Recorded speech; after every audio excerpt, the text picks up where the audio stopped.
Königshofen est un quartier de Strasbourg séparé de la ville par des voies ferrées, des remparts, un cours d'eau, des jardins familiaux, des espaces verts, des bretelles d'autoroute, de sorte qu'il se présente plutôt comme un faubourg éloigné.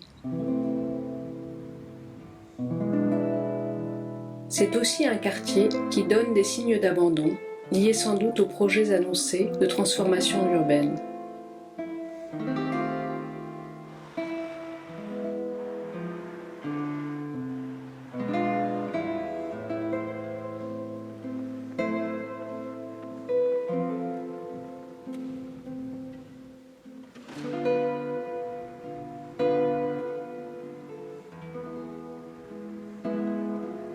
L'endroit qui nous intéresse est ce terrain en friche, ce trou dans le paysage, sur lequel sont passés un été, un hiver, puis encore un été, encore un hiver, et encore des printemps, des automnes, des hivers. Un jour, un passage a été goudronné pour acheminer du matériel de fouille sur le terrain, ainsi que les habitants alentours, conviés à venir découvrir les objets et traces révélés dans le sol par ces fouilles.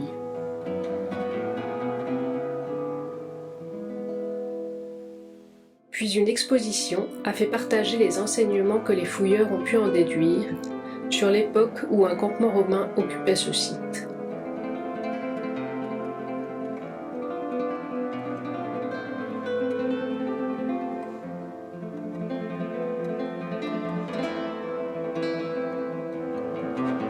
Mais, sans remonter si loin, on peut encore se rappeler ce qu'il y avait au numéro 2, route des Romains. Il y avait une maison, des habitants, plusieurs. Avant qu'on ouvre cette maison, on s'était retrouvés, quelques-uns d'entre nous, à vivre dans des camionnettes. On était partis 3 ou 4 mois sur la route, soit à faire des concerts. On n'était jamais chez nous, vu qu'on n'avait plus de chez nous. Notre chez nous, c'était l'itinérance, on va dire. On avait des projets qui étaient notamment d'ordre musical, mais on se rendait compte que quand on n'était pas chez nous, on ne pouvait pas travailler, on ne pouvait pas faire des morceaux, tout ça. Donc on est revenu à Strasbourg comme il était prévu. Et là, on s'est dit qu'il y avait nécessité, au moins pour l'hiver, d'avoir un lieu fixe.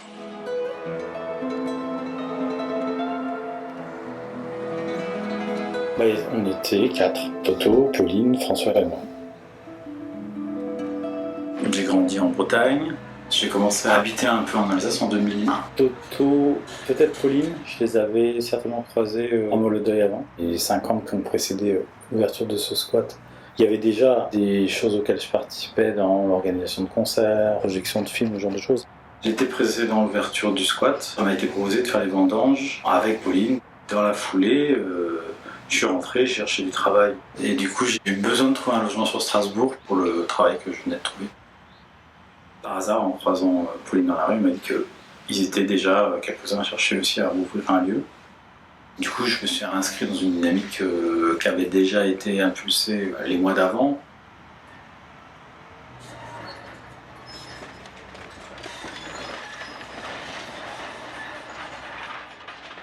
Dans une grande ville, il y a toujours des logements vides. Enfin, même dans des villages, il y en a même de plus en plus. Mais dans une grande ville, de toute façon, il y a des vagues successives où les villes réhabilitent, ou transforment, ou créent de nouveaux quartiers et donc s'attaquent à une certaine partie de la ville. Il y a toujours des quartiers en déshérence. Ça fait partie de la société où on vit. Il n'y a pas de place pour tout le monde, pourtant elle est là. Donc là, il n'y avait pas de question sur le fait qu'on puisse trouver quelque chose de vide. Alors comment on a trouvé cette maison? C'était Olivier, il passait dans le quartier, il se trouvait que le hangar était ouvert, alors il a posé son vélo, puis il est entré dedans, il a regardé. Elle avait déjà visité en fait, mais le lieu avait pas été, comme ça arrive des fois, dépouillé de plein de matériel et entre du matériel pratique. On s'est installé d'abord sommairement, on s'est attribué à titre tout très provisoire chacun une chambre. 1 an ou 2 ans avant d'ouvrir la maison, on a fait une tournée avec un peu toute l'équipe là. Sépi, Vincent, Toto, François, Pauline. L'idée, c'était d'aller visiter des lieux collectifs, soit à la campagne. J'ai l'impression que ça a été un peu le point de départ. On a commencé à se dire, tiens, on pourrait aussi ouvrir un truc ensemble. L'aboutissement de notre tournée, c'était en Haute-Provence, on s'est posé là-bas et moi, on m'a prêté une boulotte dans une forêt. Et puis, j'ai habité là, seule pendant 1 an et demi pour faire des enquêtes sur les savoirs anciens autour des plantes, pour un musée ethnologique. Les autres, entre-temps, ils étaient remontés en Alsace. Olive aussi, que les autres ont connu pendant qu'ils prospectaient, parce qu'Olive prospectait aussi. Il y a eu une prospection pendant tout l'automne 2006, avant de trouver cette maison. Ils m'ont fait part de leur projet. Du coup, moi, j'étais pas là au tout début, j'avais mon boulot à terminer, et après, je les ai rejoints. Et là, c'était le moment où tout était fermé, on vivait encore en plan d'eau, quoi. Ce qui s'est passé, c'est qu'à mesure où on est resté dans cette maison, on s'est dit que c'est peut-être possible d'y rester plus longtemps et puis on pourrait peut-être y être bien. Petit à petit, il n'y avait plus nécessité de rester barricadé. On est entré et sorti par la porte principale, on a ouvert les volets, tout ça. Ça a été très vite conflictuel puisque voilà, il y a un employé de la mairie qui a remarqué qu'on était là-dedans, donc maison, c'est pas comme ça qu'il faut faire, il faut d'abord faire une demande et ensuite on vous attribuera quelque chose. Et donc on connaissait déjà des gens qui étaient dans cette démarche-là, de déposer des dossiers, d'attendre des années, donc on s'est dit vu qu'on s'est donné les moyens de prendre quelque chose qui était vide et qui n'était voué à rien du tout, et on va y rester, voilà.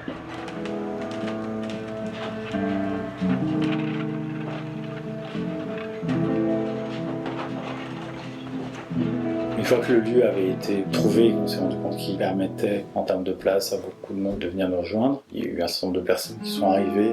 Il y avait Élise, Vivien, Vincent, Greg, donc on devait être une dizaine la veille de l'été 2007. Puis le lieu était à la fois un lieu d'habitation. Quand il a commencé à y avoir l'envie d'utiliser tout l'espace qu'on avait pour faire, des ateliers, des concerts ou autres, il y a eu pas mal de personnes qui venaient régulièrement manger avec nous. Indirectement, on peut dire qu'on était un collectif, pas juste d'habitants, mais il y avait des habitants et puis des habitués, voire des personnes qui proposaient de faire des choses dans le bâtiment. Et c'est vrai qu'il y a un noyau dur qui était là depuis le départ et qui est resté jusqu'à la fin.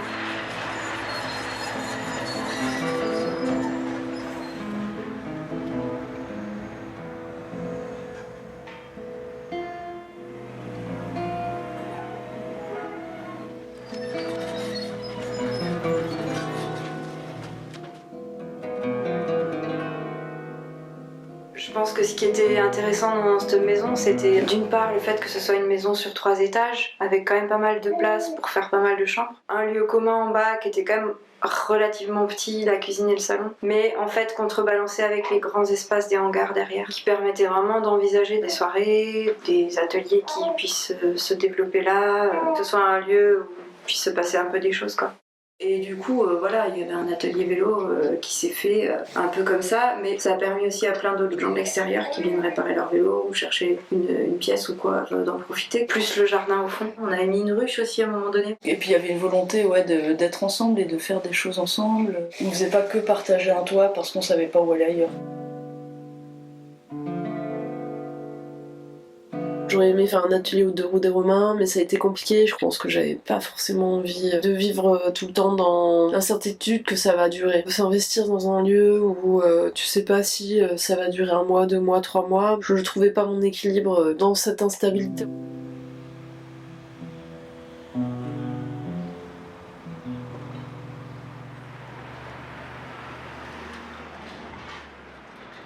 On faisait pas tout ensemble, évidemment. C'est ça aussi qui était chouette, c'est qu'on avait un peu tous des savoir-faire différents. Moi, j'étais orientée vers un truc qui s'appelle l'ethnobotanique. Je me suis intéressée notamment à la phytothérapie, aux plantes tintoriales, l'usage des plantes en tout genre.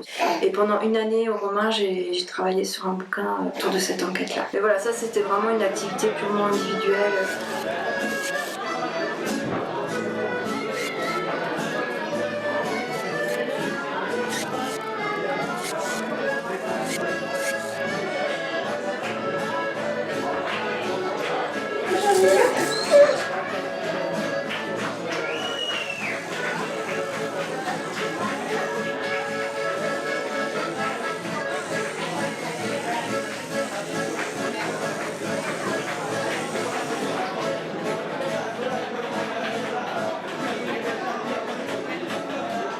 Longtemps, je me suis projeté dans le milieu éducatif, mais régulièrement j'ai douté de la possibilité de faire des choses dans ce domaine-là. Si je devais bosser dans un foyer qui accueillait des gens qui étaient à la rue ou qui prend en charge des jeunes parce que la société considère qu'ils sont délinquants ou qu'il y a une carence éducative dans la famille ou quoi que ce soit, très souvent il peut y avoir des rapports compliqués, voire confrontationnels, et donc du coup c'était pas évident de maintenir ce désir-là.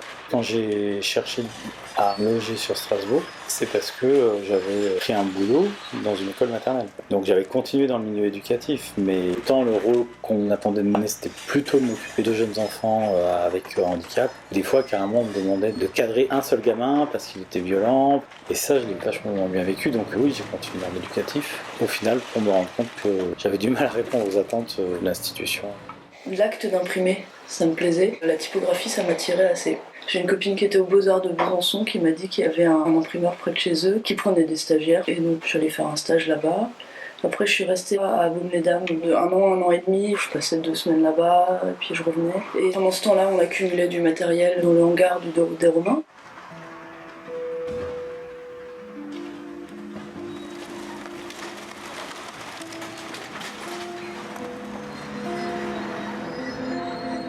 Après, les uns et les autres, on faisait de la musique. Ce qu'on comptait, c'était notamment la musique. Dans la bande d'avant, il y avait Sépi et Vivien, qui ont rejoint le numéro 2 route des Romains, Vivien, il a tout le temps été là. mais qui se connaissaient depuis longtemps, Vivien, ça fait longtemps que je le connais. bien avant la maison, et qui avaient en commun les groupes de musique, les répétitions, les tournées. Alors la musique, tant qu'on restait discret, on ne pouvait pas faire beaucoup de bruit, on ne pouvait pas ouvrir au public. Il se trouve que c'est à ce moment-là qu'il y avait un local de répétition à Fort-Clébert. C'est la même année. C'est à ce moment-là qu'on a formé un petit groupe avec Pauline. Vivien avait fait un groupe, mais ça se faisait dans un autre local de répétition. C'est pas celui de Fort-Clébert. Il y a un groupe qu'on a commencé avec Cédric, le groupe du Tonin, il existe toujours, donc il y a différents musiciens qui ont joué avec lui. Pour ma part, les groupes auxquels j'ai participé, ça se passait donc à Fort-Clébert, et puis en Tonin pareil. Ce qui était le plus partagé, c'était l'organisation de soirées, l'amitié et puis la musique, voilà. Il y a eu des choses qui ont aussi créé un peu des dynamiques de groupe, à savoir la création du court-métrage, de prendre des rôles, jouer un rôle dans les petits films en question. Ce soir, nous allons voir un film culte. Un film qui a fait l'histoire du cinéma, dont l'impact est encore palpable dans les œuvres d'aujourd'hui. Sa mise en scène, son utilisation du montage ou du ralenti.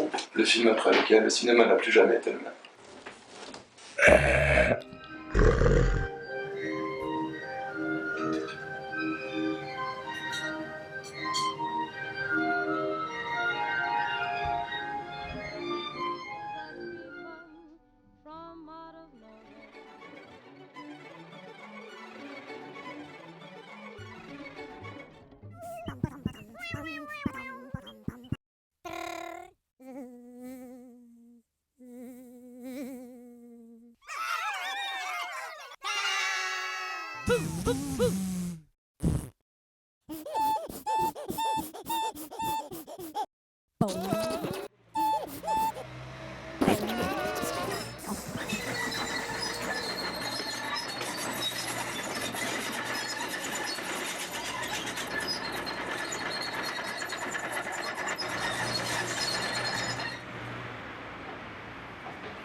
Et puis, il y a eu ce projet de papier gâchette donc, qui a émergé et qui a impliqué aussi d'autres personnes. Parce que, évidemment, un atelier comme ça qui se développe dans la maison, c'était super chouette. C'est moi qui ai démarré avec la typo, mais c'est pas un projet que tu peux porter seul. Et il y a plein de gens qui sont vite greffés et qui venaient d'horizons différents et qui avaient des envies différentes. On s'est entendu sur une manière de fonctionner. On a répondu à un appel à projet pour commencer.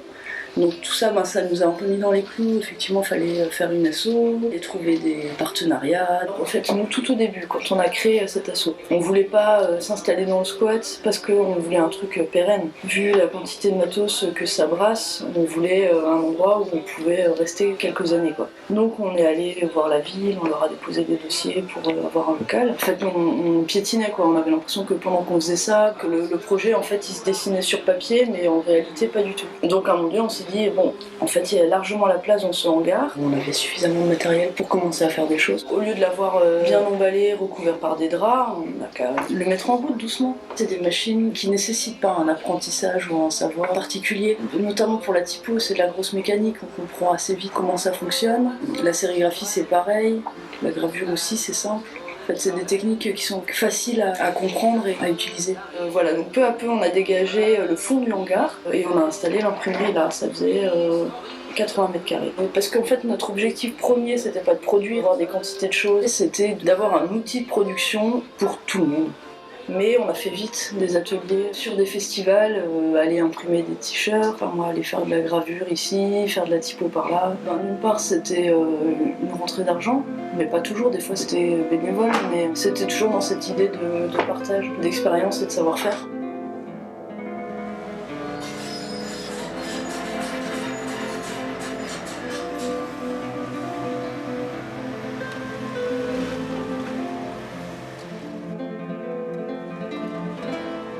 Les grosses expériences collectives, c'est des choses qui se vivent pas nécessairement que dans des zones dites urbanisées. Dans la région dont je suis originaire, il y a par exemple un certain nombre de lieux squattés à la campagne. Et des expériences collectives aussi plus pérennes, dans le sens où les gens ont carrément acheté des terrains, ont peut-être fait de l'autoconstruction et tout ça. Mais c'est vrai que quand ça se passe en ville, les propriétaires, et souvent c'est les autorités locales, préfèrent avoir un collectif d'artistes que des squatteurs qui sont dans une démarche entre guillemets un peu plus sauvage.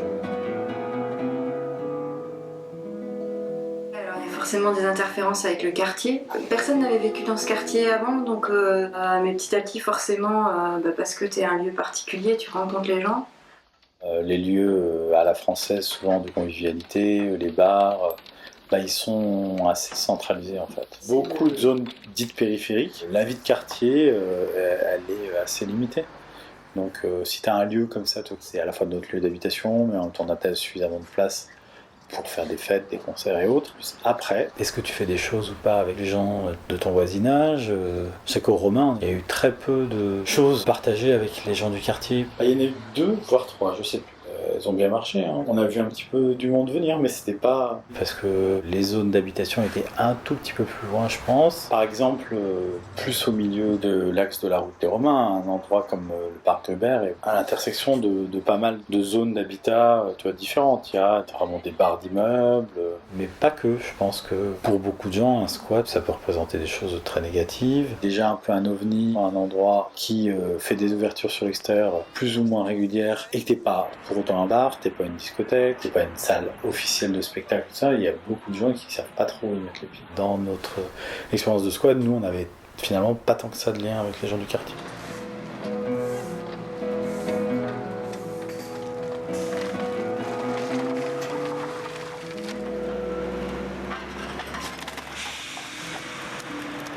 Avec les autres lieux, type semencerie, Molodeuil, il y avait des ponts en fait, c'est sûr.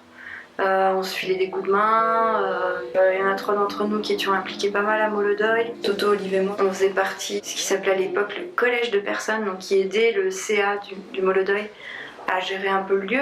Et on a organisé des concerts, on a organisé régulièrement des ateliers fanzines aussi. C'était logique en fait qu'on se rapproche de ce genre de démarche parce qu'il y avait des questionnements similaires, même si c'est des lieux très différents. Certains aspects pouvaient entrer en écho avec ce qu'on vivait, dans l'idée d'avoir un lieu collectif dans la ville. En fait, l'imprimerie, c'était vraiment le fin fond du hangar. Il y avait plein de choses qui s'y passaient dans ce hangar. Alors d'ateliers, de bricolage, de choses comme ça. Et puis quand on faisait un événement, un concert ou quoi, ça devait être une fête. Les gens ils portent à boire, à manger, on partage. On se débrouillait de notre côté pour défrayer le groupe.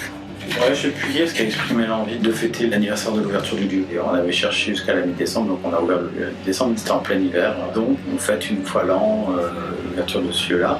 Les hivers alsaciens, il y a eu certains anniversaires qui étaient glaciaires, on va dire.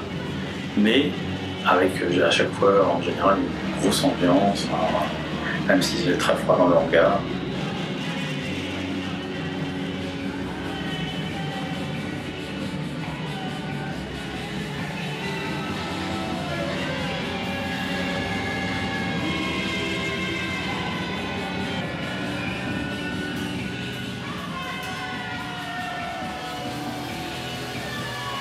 Et des fois, ça a été vraiment des énormes trucs. Par exemple, 3 des copains de la maison, Vivien, France et Cédric, donc c'est Pi, et puis un autre copain, ont créé pour l'occasion un groupe de métal, en forme de parodie de plein d'autres groupes de métal, et puis ça a bien fait délirer tout le monde.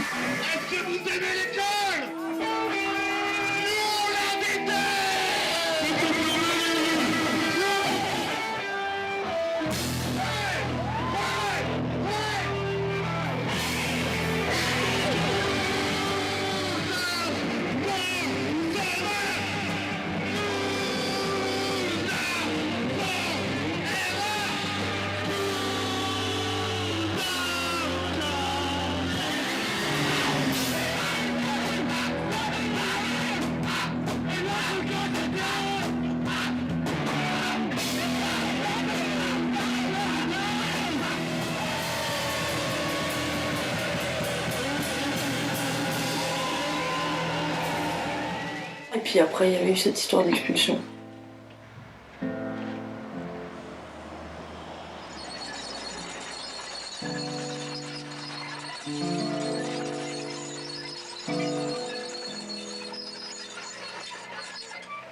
Alors, ça n'a pas été facile cette période-là. D'entre nous, ça ne créait pas les mêmes enjeux, quoi. En plus, entre le moment où on a commencé à être sérieusement menacé et l'expulsion elle-même, on a gagné 2 fois 6 mois de délai dans la procédure juridique. Tout le monde ne vivait pas de la même manière le fait d'attendre que l'expulsion arrive. Et donc, voilà, c'était des options différentes d'une personne à une autre. Et puis même sur quel soutien on cherche, quoi que ce soit, il y a eu des fois des accrochages. Au début du lieu, les techniciens de la ville nous ont proposé même qu'on fasse un bail temporaire. C'était adjoint au maire, mais il a dit « Ah non, mais moi je veux que ces gens-là soient virés, je veux plus squat dans mon quartier ». Donc on n'est pas allé jusqu'au bout de la démarche de se valoriser. Enfin, on a commencé à envoyer un dossier, mais on n'a jamais été régularisable. L'adjoint au maire ne voulait pas.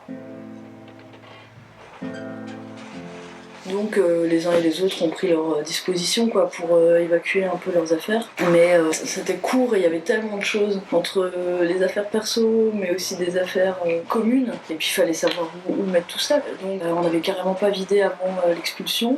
Et ce qui s'est passé, l'expulsion a eu lieu la veille ou l'avant-veille de la trêve hivernale.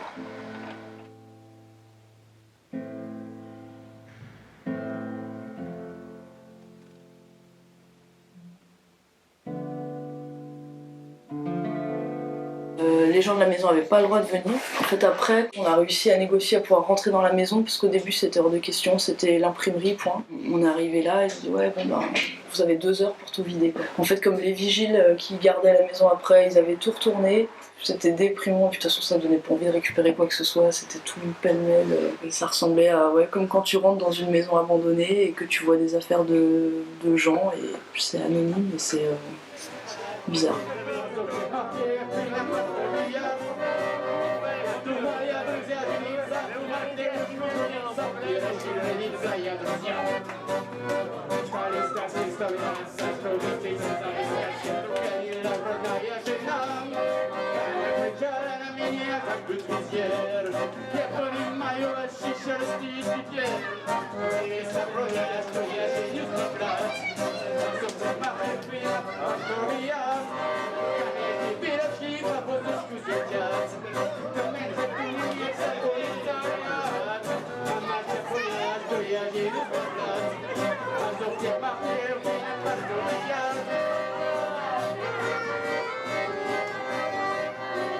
Notre expulsion était censée coïncider avec l'arrivée du tram à Königshofen. C'était ça le gros argument. On va faire rentrer le tram par la route des Romains, et donc pour l'arrivée du tram à Königshofen, on va avoir besoin d'anticiper, parce qu'il y a plein de choses qui vont se passer entre-temps, avant même qu'on construise les rails et ainsi de suite. Et donc il va falloir que les squatteurs partent. Le bâtiment allait être rasé.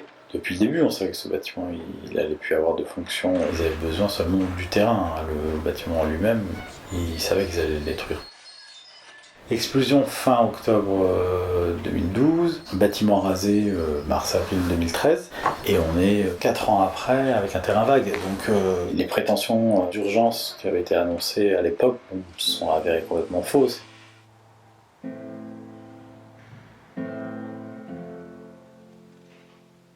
En fait, on avait posé 2 dossiers de négociation, un concernant l'habitat et un concernant les activités. L'habitat, ça a vite été balayé. Par contre, l'imprimerie, c'était négociable, je pense pas tant par reconnaissance de l'activité, mais plus par rapport au soutien qu'on pouvait avoir.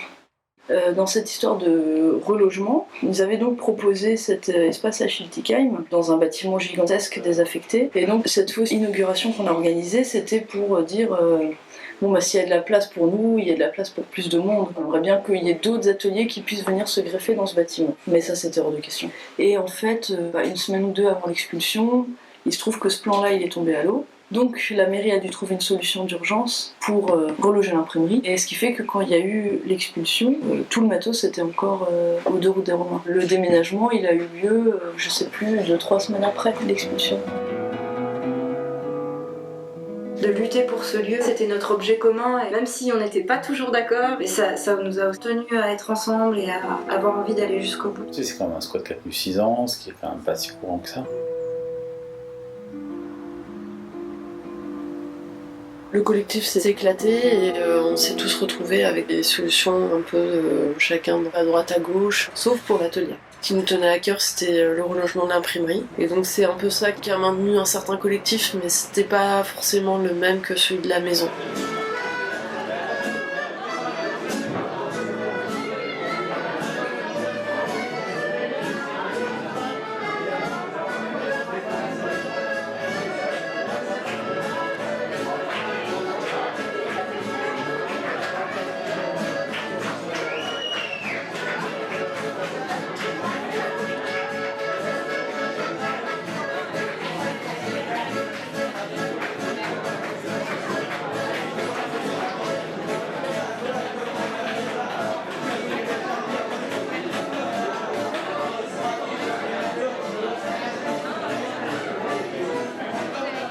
Des Romains, il y avait beaucoup de nomades, des familles en caravane qui vivaient sous l'autoroute sans eau parce qu'ils allaient au cimetière, mais l'hiver les canalisations étaient fermées. Donc le premier contact qu'on a eu, en fait, on leur remplissait les bidons d'eau. On faisait des ateliers vélos à un moment donné avant qu'on fasse l'imprimerie. Et il y avait beaucoup d'enfants qui venaient réparer les vélos. Dès qu'ils n'avaient pas école, livrés à eux-mêmes à des moments, ils aimaient bien nous solliciter pour faire des choses. Ils étaient en demande en tout cas. Il y avait Denissa, il y avait Vasile qui nous a suivis parce qu'on a été relogés rue du Rempart. C'est la ville qui a relogé l'atelier. Eux, ils étaient relogés par une association derrière la gare, au même endroit que nous. Ça faisait longtemps qu'on se disait qu'on avait envie de faire des choses avec eux. Donc à partir de ce moment-là, on a fait un projet ensemble en commun avec cette association, un atelier musique à partir des chansons roms. On travaillait sur une affiche ou sur un livre. Donc on a fait plein de choses différentes. On a fait de la typographie, de la sérigraphie, donc ils ont beaucoup dessiné. On a fait un livre à base de gravures. Et après ça s'est un peu étiolé. Finalement, petit à petit, les familles se sont fait reloger à l'Elzo. Il y en a d'autres qui ont été relogés dans un camp pour les Roms,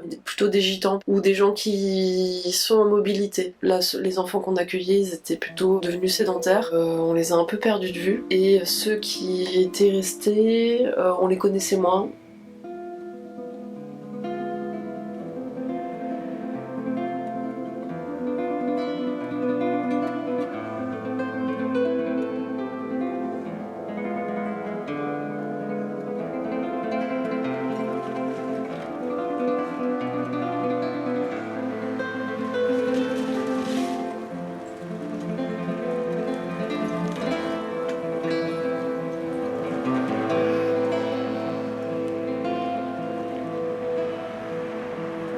Ce qui faisait qu'on était dans ce même bâtiment, c'était à la fois du quotidien, de partager régulièrement des moments, être ensemble à manger autour d'une table. Et puis il y avait quand même un certain nombre d'idées qui n'ont peut-être pas été nécessairement clairement discutées, mais quand il y a eu besoin de s'intéresser à tel lieu, on a refait des choses ensemble, enfin voilà. Et on fréquente quelques lieux identiques, des réseaux qui sont majoritairement à rapprocher de lieux, pas très éloignés des dynamiques qu'il y avait dans la maison où on habitait avant. Donc quand en plus tel lieu crée tel ou tel événement, pareil, on remet la main à la pâte.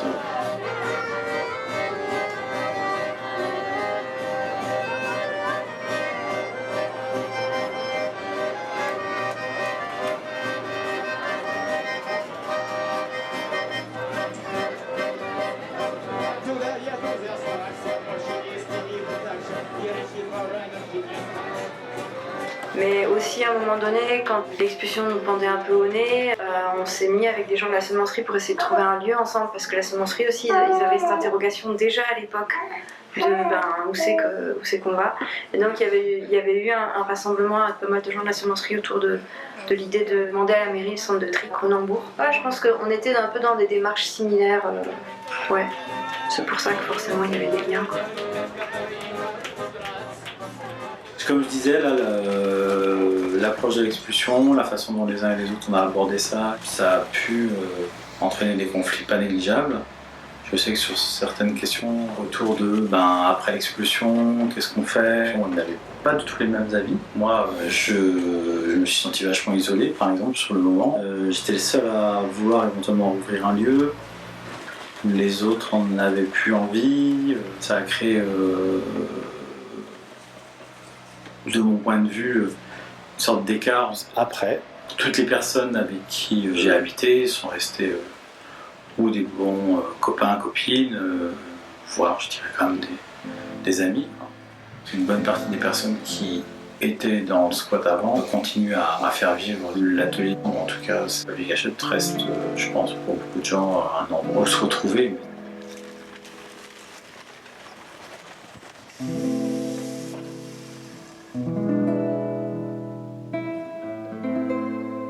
Alors le tout premier c'est celui-là. On avait récupéré en Normandie une imprimerie qui était fermée depuis des années. Celui-là il vient de l'imprimerie à Haguenau. Ça vient de Vichy, un massicot, que nous a donné un ami relieur dans la vallée de la Bruche.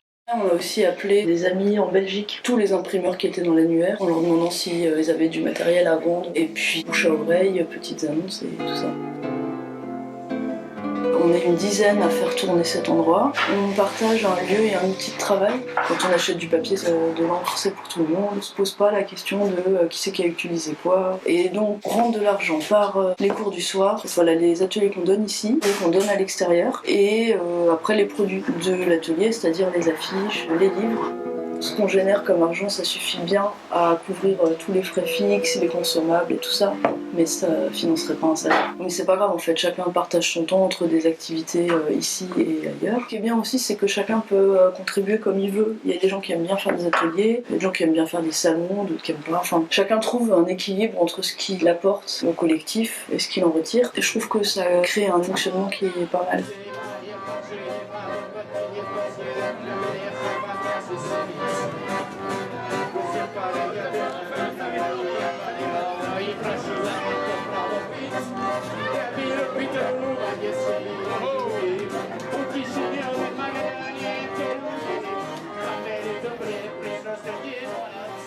À la sortie du lieu,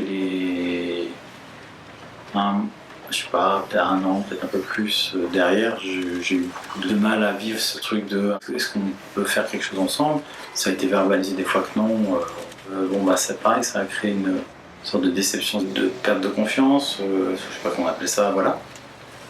Et puis c'est vrai que moi j'ai cherché pendant presque un an quoi, à resquatter, et puis c'était beaucoup plus dur de retrouver des bâtiments intéressants, même en ayant visité un certain nombre.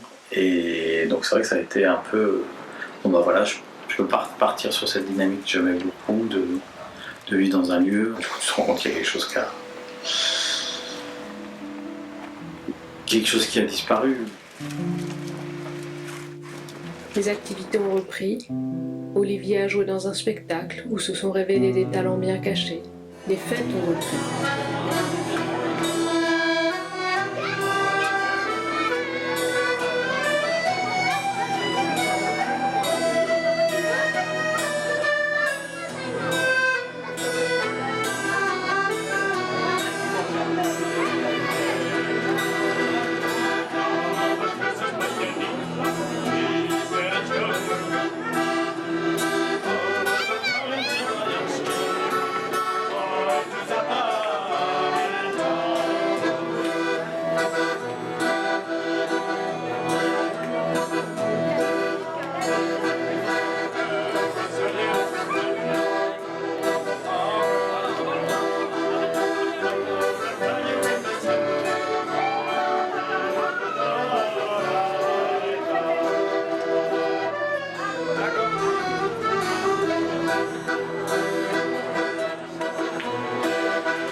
Les activités ont repris, les fêtes ont repris. Olivier n'est plus là, Olivier n'est plus là. Et ça fait comme un trou, un grand trou dans le paysage.